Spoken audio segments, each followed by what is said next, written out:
So guys, my name is Bryce Eusebio. Nandito tayo ngayon sa Maka taping. The question is, ano ang memorable about sa prom or sa acquaintance party ko dati? So si guys know, or sa mga hindi pa nakakaalam, isang beses pala ako napag-prom. It was last year with Chessy. So, first time ko yung mag-prom. I think first time din niya. Memorable. I mean, the prom night was great. The typical prom, parang na-meet ko yung friends niya, na-meet ko yung classmates niya.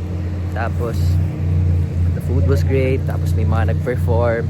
Pero masasabi kong memorable talaga, or parang naging significant kasi talaga din sa akin yung naging friendship namin ni Chessy after the prom. Di ko rin in-expect na, magiging friends kami, tapos magkakaroon kami ng parang shared interests. Like yun nga, tulad dun sa K-pop, sa dancing, after nung prom, ilang beses din kami nag-class together sa dancing. Parehas kasi din kaming, may love for dancing. So yun yung naging bonding namin. So yun yung sagot ko dun. Yung naging friendship namin ng kadate ko.